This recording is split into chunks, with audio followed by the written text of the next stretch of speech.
Cancer আক্রান্ত ছেলেকে বাঁচাতে নিজের কিডনি বিক্রির ঘোষণা দিয়েছেন এক অসহায় বাবা। ছেলের চিকিৎসা ব্যয় মেটাতে ইতোমধ্যে নিঃস্ব হয়েছেন শিক্ষক বাবা মনিরুজ্জামান লিটন। তাই এখন ছেলের বোনমেরু ট্রান্সপ্ল্যান্ট করতে নিজের কিডনি বিক্রির সিদ্ধান্ত নিয়েছেন তিনি। সাদ্দাম আলীর ক্যামেরায় সহকর্মী মিল্লাদুর রহমান মামুনের রিপোর্ট। তার খরচ পড়বে 25 লক্ষ টাকা। আমি আমার নিজের একটা কিডনিকে উৎসর্গ করেছি। ওর ইচ্ছা বড় হয়ে ডাক্তার হতে চাই।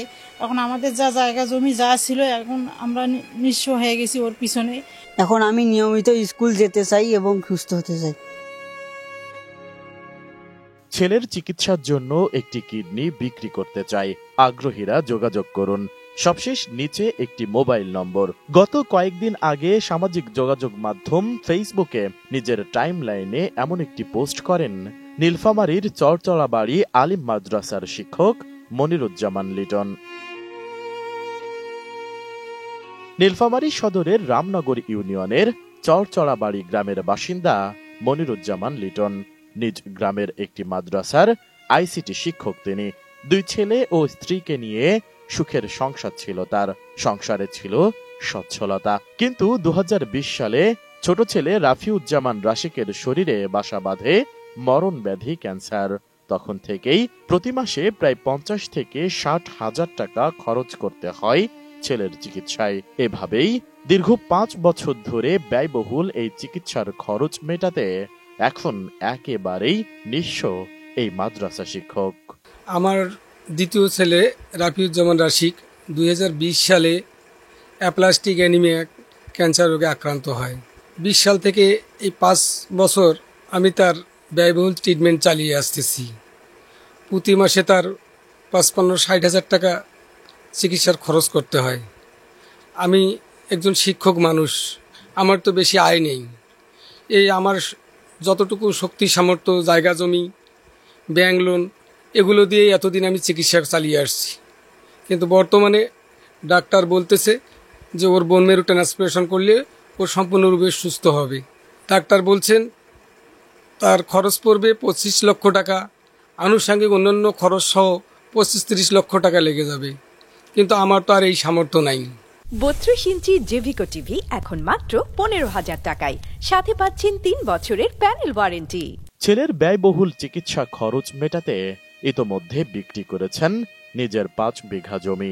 ব্যাংক লোন নিয়েছেন 15 লাখ টাকা। বর্তমানে মাথা গোজার ঠাঁই পৈতৃক বাড়িটুকু শেষ সম্বল লিটনের। এমন বাস্তবতায় ছেলের জীবন বাঁচাতে বোন মেরু ট্রান্সপ্লান্টের পরামর্শ দিয়েছেন চিকিৎসক। যা করতে দরকার 30 থেকে 35 লাখ টাকা। ফলে নিরুপায় হয়ে নিজের কিডনি বিক্রির সিদ্ধান্ত নিয়েছেন নিঃস্ব অসহায় এই পিতা। আমি সিদ্ধান্ত নিয়েছি কিডনি বিক্রি করার, কেননা একটা কিডনি বিক্রি করলেও একটা মানুষ বেঁচে থাকতে পারে। এজন্য আমার সন্তানের জন্য, তাকে বাঁচাতে, সুস্থ করতে আমি আমার নিজের একটা কিডনিকে উৎসর্গ করেছি। মৃত্যু পথযাত্রী ছেলের শিওরে বসে দিন কাটে মা রিপা বেগমের। কাঁদতে কাঁদতে যেন চোখের পানি শুকিয়ে গেছে রাশিকের মায়ের।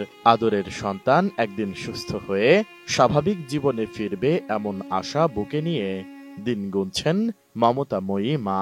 ছেলের জীবন ফিরে পেতে বিত্তবানদের দিকে তাকিয়ে আছেন তিনি। আমি চাই যে আমার বাচ্চা যেন তাড়াতাড়ি আগের মতো সুস্থ হয়ে বেড়ে উঠুক, স্বাভাবিক হোক, স্কুলে যাক, পড়াশোনা করুক। ওর ইচ্ছা বড় হয়ে ডাক্তার হতে চায়, ওর ইচ্ছা যেন পূরণ হয়। এবং এখন ওর যে সমস্যা, ওর ব্লাড প্লাটিলেট আমাকে দেওয়া লাগে, আবার ওর ওষুধের অনেক খরচা হয়, মাসে 50-55 হাজার ওষুধে লাগে খরচ করতে। এগুলো এখন আমাদের পক্ষে সম্ভব হচ্ছে না। এখন আমাদের যা জায়গা জমি যা ছিল, এখন আমরা নিঃস্ব হয়ে গেছি ওর পিছনে। চাই যে যাতে সমাজ সবাই এগিয়ে আসুক, আমার বাচ্চার সুস্থতা আমি কামনা করি, যাতে আগের মতো সুস্থ স্বাভাবিকভাবে বেড়ে উঠুক, মানুষের মতো মানুষ হোক, ডাক্তার হোক, ফ্রি চিকিৎসা সবার জন্য করুক, যাতে কেউ অসুস্থতার জন্য কোনো ট্রিটমেন্ট বা অসুস্থতার কোনো ভোগতে না হয়। এদিকে ক্রমশই শারীরিক অবস্থার অবনতি হচ্ছে রাশিকের। দিন যতই পেরিয়ে যাচ্ছে ততই দুর্বল হয়ে যাচ্ছে ছোট্ট রাশিক। স্কুলে যেতে পারে না, এমনকি খেলাধুলার শক্তিটুকুও হারিয়ে ফেলেছে 5ম শ্রেণীতে পড়া রাশিক। ফলে অধিকাংশ সময় নিজের বিছানাকে সঙ্গী করেই দিন কাটে যেন রাশিকের। তবে এমন জীবন ভালো লাগে না দুরন্ত শিশু রাশিকের। স্কুলে লেখাপড়া আর বন্ধুদের সাথে খেলাধুলা আর হইহুল্লোড় করে সময় কাটাতে চায় সে। আমি বড় হয়ে লেখাপড়া করে ডাক্তার হতে চাই এবং যারা এই রোগে ভুগছে তাদের আমি বিনামূল্যে চিকিৎসা করতে চাই। আমি অসুস্থতার কারণে স্কুল যেতে পারতেছি না, ভালো মতো পড়াশোনা করতে পারতেছি না, খেলাধুলা করতে পারি না। এখন আমি নিয়মিত স্কুল যেতে চাই এবং সুস্থ হতে চাই। বিত্তবানদের একটু সুদৃষ্টি পেলে আবারও স্কুলে যাবে রাশিক। দুরন্তপনায় মেতে উঠবে বন্ধুদের সাথে, হয়তো ফিরবে স্বাভাবিক জীবনে, এমন প্রত্যাশা সবার। Desk report, ATN news.